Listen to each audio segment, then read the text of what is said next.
Obviously, really emotional time. Your great friend, your premiership coach, Simon Goodwin, has been moved on as coach of the Melbourne Football Club.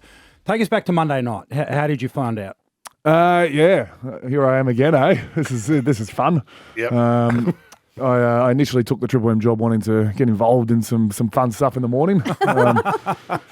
No, look, Welcome aboard. Well, thank you. No, I found out Monday night. It's actually a where were you type moment. I remember it quite well. Are you guys cricket fans? Yeah. So the test match was coming to a climax between England and India. Oh, yeah. And I get a phone call saying, can we come over, Alan Richardson and David Chippendale? And I go, yeah, sure. And they knock on the door within a minute of that phone call. Which is quite funny. I think they might have been out the front. That's weird. And while we're sort of going through the conversation, like Wokes is walking out of an arm in his sling, and I'm missing history behind actual history happening. Fair enough. Yeah. So you say you had one eye I on had the one cricket. eye on the test match because that is a phenomenal test match. Yeah. And then they obviously walked me through the process. They just come from Goody's house. I appreciate the gesture that I was involved in some pretty early conversations and First port of call. yeah. And then by Tuesday morning, so it was all out there. So had sort of 12 hours to work it out, and I called Goody, let him have the night, and called him in the morning before it all made its way to the press. And we had a good chat, and yeah, the rest you all sort of saw. You've had a couple of days to be able to think about it now, but initial feelings when they tell you the news, how do you feel as captain? Because the captain-coach relationship is a very close one. Yep. How did you feel? Yeah, I'm obviously, I was shocked. As most people were, didn't really see it coming. And to be fair, that's good managing to be, in my eyes, the fact that if you did see it coming, that means things are leaking and board are struggling to keep stuff in-house. So the shock is almost a good thing in my eyes. But yeah, look, I've had some great times with Goody. We've had 9 years. He's literally, it's almost him and as assistant coach is 2 years, so it's 11 years. Him at the football club is me at my best. So, Were you angry? No, definitely not angry. I'm a supporter of the team. I'm a lover of Melbourne Football Club. They've sacked people that I've loved before, and I've moved on, and so have they. This one is obviously a harder one to take right at that present time, but I also have some great relationships with people that made the decision, and they've explained it carefully to me why. And yeah, like I said, I'm a lover of the club, so I'm just excited for what's next now. It's funny how quickly you turn in football. Football doesn't wait for anybody. Goodwin sacked, I'm like, geez, my life is over. Like, what's happened here? Like, I'm down at the dumps Tuesday morning, and then we train Tuesday after, and then we train again Wednesday, and I come here today, and I'm like, I can't wait for Western Bulldogs. I can't wait to what we do in the trade period. I'm really excited about what coach we get in. It's funny how quickly you move on. So that would be my advice to all the other players and supporters. Like, it's happened, and now let's move on. So there were reports in the immediate aftermath that you, in particular, I guess, given your relationship with Goody, were pretty upset and was pretty angry was the word that was reported. So you don't hold any resentment towards the board for making this decision to move your coach on? No, not at all. And I mean, interesting takes. Hodgie said I was going to get traded. Straight away. That was the call. Which, I mean, Tassie has been talked about in here a few times by you, Mick. We've had some fun with that. I've made a call. But no, it's. I'm a lover of the Melbourne Football Club, and in the end, I'm going to support most decisions that they make. And this is another one that I'm going to get behind. I'm obviously very, very close with Goody, and we're going to stay in touch. It's the same with like Gary Pert. I've stayed in touch with Gary Pert. Kate Roffey, I've stayed in touch with Kate Roffey. Slightly different. They haven't been my coach for 9 years. There's been coaches that have been moved on. There's been captain, like Nathan Jones got told to move on, and I'm still incredibly close with him. So, and I didn't support that decision at the time, but you get to a point where you do. So in the press conference, Brad Green gets up, and I think he repeated it 15 times. It was clear that he'd been coached to say fresh voice, fresh voice, fresh voice. Do you agree that the players need a fresh voice? Yeah, Ed Langdon butchered this one yesterday, didn't he? Actually, in fairness to Ed, this is the toughest topic to talk about because we all love Goody, and we know Goody's probably going to listen or get back to it. This is going to get back to him, so we're trying to support Goody as much as we can. We're also supportive of the club moving forward and trying to win a flag, so we're supportive of club decision. and we want to broadcast to the supporters that we're doing okay. And you didn't make the decision. You're like the kid in the divorce. That's as tough as it gets for Ed to do the first. He's the first point of contact. Talking about his 200 games. He's going in there talking about his 200 games. Yeah. And you got to remember, his last time he got in the media, he said all duck, no dinner about Collingwood. So he's not the best operator. He's not the best operator when it comes to it. I actually think it's a tactic for him to say, I am never doing media again. So that's as tough as it gets. And I'm going to say stuff in this press conference, and Goody and Greeny both said stuff in their press conference that they'd probably wish, I wish those words came out a bit differently. So it's an incredibly tough topic to talk about. Do we need a new voice? Look, I appreciate that after 9 years, a new voice could help. I also think that I was pretty bullish on what we were building at the football club, and the old voice was doing well for me. But we're also 6-14 or 6-13, and good clubs don't wait. So I appreciate that. Well said. We'll take a quick break. Back in a minute with more Max. Max Gawn is with us. He is. We're chatting Simon Goodwin. Let's not lose sight of the fact that he did deliver a premiership to the Melbourne Football Club, broke the 57-year drought, and will always be a massive figure at the Melbourne Football Club. Well done to Goody. The cycle moves quick, as you said. They're already taking calls or fielding questions of prospective coaches. Nathan Buckley has commented. John Longmire has commented. Is there a guy out there that you have thought, I'd love to be coached by him? This would be a headliner, wouldn't it? Who would you like to be the fresh voice of the Melbourne Football Club? I like it, Mick. Yeah. I've pitched player coach. Yeah, that's a good idea. Yeah, it didn't go well. Well, you've been CEO, you've been all the other roles. Well, we currently have an interim CEO, an interim coach, and Ed Langdon's flipping the coin this week. So we've got an interim captain this week as well. Really? So we're interim everywhere. No, look, I would take, not anybody, obviously the right man for the job, but it's certainly not something that I'm going to delve into. How do you feel when you hear prospective coaches out there saying, I'd take the call? Yeah, I hope they do.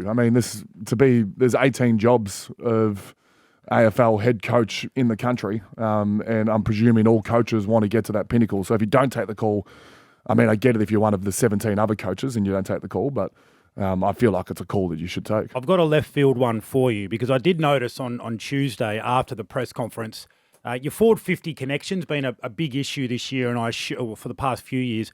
And what better way to fix it than to go out and play a game of soccer at training? So Ange Postecoglou is sitting out there looking for a job. That was the pitch. That was the pitch to Ange, that we know how to play soccer. That was quite funny. We just said we're not going to sit around and train today because there's going to be cameras all around Goshers, and there wasn't a training day anyway, so we said we'll just go for a little jog around the Yarra. A place to training. No, we had a run up and down the Yarra, and then we decided to play a game of soccer, and cameras found us there as well. For Simon Goodwin, this has farewell dinner at Entrecôte written all over it. Yes. We should go to Entrecôte. We should go to Entrecôte. That's where it all started, didn't it?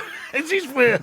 Yeah, no, I remember seeing Ground zero. Yeah. You were flying. I don't want to put more on the Entrecôte. We were 11-0. You were 11-0, then Entrecôte occurred, and it's been turmoil ever since. Let's call an exorcist. Yes. Go to Entrecôte and then move forward. Wouldn't that be a good idea? It has been. It's been 18 months of football that we're not proud of. We were pretty positive that we were building something good. But that doesn't really change. Like, it changes a tiny bit, but the playing group is the culture still. Yeah. So we're still bullish. We're building something good, and we're going to get someone in that will hopefully lead us the right way. So is this the end of it, or is this a bigger broom that's going to go through the Melbourne Football Club? I hear that heads will roll beyond my sources. Am I in trouble? I think you're the one, bloke. You're the only one who I could honestly say is a safe. Look, and it's natural to be scared of change, and we all are in this room. You can be scared of change at some point, but then, like, when change happens, you go, oh, okay, nothing really happened. Like, I'm still rocking up to my job. I'm actually quite bullish on what's next, and so change is good. Like, I'm scared of change, and I've got a lot of relationships in that building. I hope they all keep their jobs, but change sometimes is necessary. How's your boy George going to get on now? He got a mention in the presser. He did. Yeah, Let's he got take a mention listen. in the presser. I'm going to miss giving George Gawn a bag of lollies after every win we have. I'm going to miss seeing Melky. I've coached him since I was 17. Tommy Mack, I'm going to miss the people. He's going to have to find a new dealer for his lollies. Yeah, I'm going to call him out on this because, to be fair, we only won 6 times, but I reckon George only got lollies twice. So he's gone bigger. He's made it sound like it's been a thing that he's done for 5 years. George is angry at this. George is really angry that he's actually only got 2 bags of lollies off him. Who do you blame? I blame the faceless men behind the scenes, like Titus O'Reilly, named as one of the power brokers down there. It's gone downhill ever since you got named as a power broker. Oh. I feel like this has Titus fingertips all over it. You might be right, actually. Did you have a couple of phone calls last week? Nah. They didn't call Titus. No, we do it by pigeon at Melbourne Football Club. There's a couple of overs before the Wokes incident. What do you make of all this? As a fan, a dedicated fan of the Melbourne Football Club, where do you stand? I've said this yesterday. I think this was going to happen, and I think Melbourne in the past, I've always said we have a culture going back, which you guys have changed a lot by winning a premiership, but we're like the non-threatening best friend. Everyone says to me, I love Melbourne. And you're like, yeah, that's because we're not going to do anything too harsh. This is like a decisive move that Melbourne of the past has never done. Yeah, And it's certainly... the tricky bit's the next bit. It's certainly quicker than a lot of teams would act, where 18 months of football, probably less to be fair, because we started last year quite well. So we're maybe 12 months of football that we're not proud of. But I find that something, it's quite ballsy from the club. Like, it's something to get behind. We'll take another break. Are you happy to 3 stick around? segments. Three segments this week. Let's sack a coach every week. Turn our Come attention in. forward, Western Bulldogs this week, and might chat the interim coach, Troy Chaplin. Let's do that. Chatting with Max Gawn, there was a lot of fallout from a press conference where a coach moves on. No one is spared, including the city of Casey, who copped the drive-by from Goody on the way out the door. Yeah, I get it. It's a tough drive sometimes, but we do have unbelievable facilities down there. So yesterday was at Casey, and we had the AFLW program, AFL men's program, VFL came just afterwards, and we had a couple of things where we did it all together. It felt like a club. So they've nailed that down there for us. The facilities are very good. Every time you walk in, you feel like you're walking into the Melbourne Football Club, which is nice. Yeah, we'd all love it to be in Pran. Somewhere other than Casey. It's pretty tough to get it in Pran, but like it's not horrible. I live relatively close. There's a headline. It's not horrible. No, sorry, the It's not drive. a ringing endorsement. The drive's not horrible. I live What do you relatively say? close to the M1. I'm not buying it because I'm not buying it at all because I was captain, so you get told you have to toe the party line and you're doing a great job. The minute I was done as a player, my first interview, I couldn't wait to tip the bucket on Seaford and how hard that was. Leadon And House, it's not I too think, far away from scarred you Casey. more than the grand final losses. It's just hard, and it's especially hard when, like, say for Melbourne, you play at the MCG, you see that Richmond are right there, Yeah. Collingwood are right there. We're also a tenant, and we're all the way down there. Like, it is hard, and you can't help but have a little bit of envy. So, good try, Max, I'm not buying it. I won't do that. I to be fair, I actually grew up in Langwarrin for my first 13 years, which is very, very. Sorry, in Casey, it could be City of Frankston, one of the two, but Down that way. yeah, I love Casey's that area. favourite like son. that area. Yes, I'm more than happy rocking up to Casey every single day. Well, you'll be a distant memory when you get to Tassie. Now, Can I ask you something, confirm something for me that I heard? So I'm hosting an event. It's the Pink Lady match this It week is. BCNO on Sunday, game, yep. the BC, the Breast Cancer Network of Australia, which I've hosted their event a few times. So the organiser rang me after Goody was sacked and said, can you believe the Melbourne players have come straight from the press conference because there was a pre-booked event meeting the Breast Cancer Network and all their people. Yep.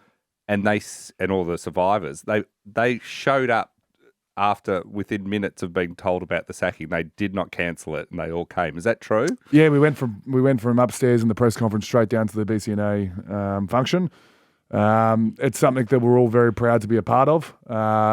This year we wear warm-up tops with a survivor's name or someone who's currently going through breast cancer name on our warm-up jumper. I'm wearing my auntie, Kylie. She's been battling since last year. I was able to wear it last year as well.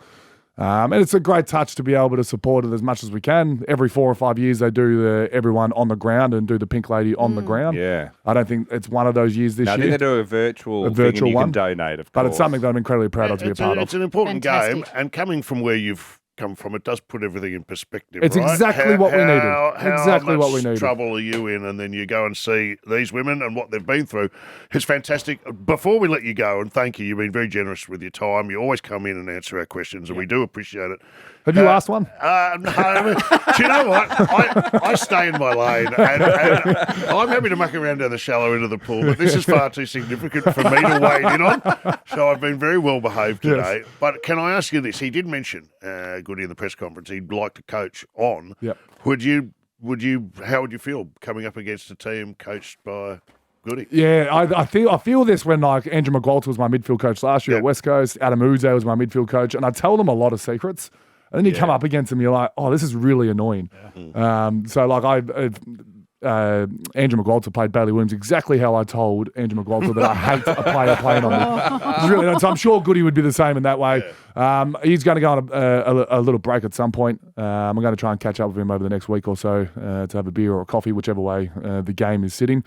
And yeah, I obviously, I'm sure the follow-up question is, would I follow him to wherever he's going? No, I'm very happy at Melbourne. Who you got this week? We got the doggies. Football. Yeah, we got the doggies. Dogs. Do we see anything different? So Troy Chaplin coming in as the caretaker coach. Sometimes we see a player in a different position or a different strategy. Do we see anything different this week? Actually, funny enough, this has aged really well because now Goody's no longer there. But I text Goody on Sunday morning saying I've got Sunday morning? Yeah, I've got an idea. Gawn on Darcy. Oh, and he gave me the thumbs up, but then he got the sack, and he may have got the sack from that. He may have taken that to the board. He took Chaplin, make it happen. I think he took it to the board, and the board said, "Oh no, he's lost his mind. He's lost his marbles." But that was actually me. We finally got to the bottom of it. Wow. Good luck. Thank you.